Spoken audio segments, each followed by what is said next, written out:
કરવાનો ઉપાય એ ગીતાએ આપ્યો છે કે ગીતા માત્ર યુદ્ધનું ગીત નથી પરંતુ જીવનનું સંગીત છે. ગીતા એ ઉપનિષદોનું પણ ઉપનિષદ છે, વેદોનું પણ વેદ છે. ગીતા એ સદગુરુ રૂપે છે, માના રૂપે છે. જે માનાના ખોળામાં માથું રાખવાથી શાંતિ અને સલામતીનો અનુભવ થાય છે, એમ ગીતા પાસે જવાથી અપાર શક્તિનો અનુભવ થાય છે. કે ભગવદ ગીતાનું પઠન અને તેનો ઊંડો અભ્યાસ કરવાથી આજની મુશ્કેલીઓ સમસ્યાઓમાં અટવાયેલા માનવને જરૂર તે અંતરદ્રષ્ટિ આપે છે અને પોતાના જીવનને સારી રીતે સાચી રીતે જીવવાની કળા શીખવે છે. કે રમણીય ઉદ્યાનમાં પારિજાતકનું નાનકડું વૃક્ષ શોભે તેમ, પુષ્પમાળામાં સંગ્રહિત તારો શોભે એમ, નક્ષત્રમાં નિશાપતિ ચંદ્ર શોભે એમ, કુલીન કુટુંબમાં કુલદીપક પુત્ર શોભે એમ, કે પ્રાણવાન શરીરમાં આત્મા શોભે એમ. આખા મહાભારતનું સર્વસ્વ માત્ર એક નાનકડા પુસ્તકમાં અદ્ભુત રીતે સમાયેલું છે, જે શ્રીમદ ભગવદ ગીતાના રૂપે છે. ગાંધીજીએ ગીતા વિશે પોતાનો અભિપ્રાય રજૂ કર્યો હતો કે મને જન્મ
આજે જે અને અવિરત વાણી તમારી સમક્ષ એને રજૂ કરીને એનું કારણ એ છે કે આ એક એવી વિદ્યાર્થીની છે કે રોજ ગીતાના અધ્યાયની અંદરથી એક શ્લોક મોઢે કરે છે અને એ ઉર્જા એની વાણીમાં અને એના વર્તનમાં દેખાય છે.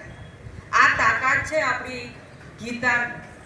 એટલે અવશ્યપણે બધાને એક નમ્ર વિનંતી છે કે વેકેશનની અંદર તમે એનો સદુપયોગ કરજો વેકેશનનો, અને ચોક્કસ ગીતા જે છે એને વાંચજો.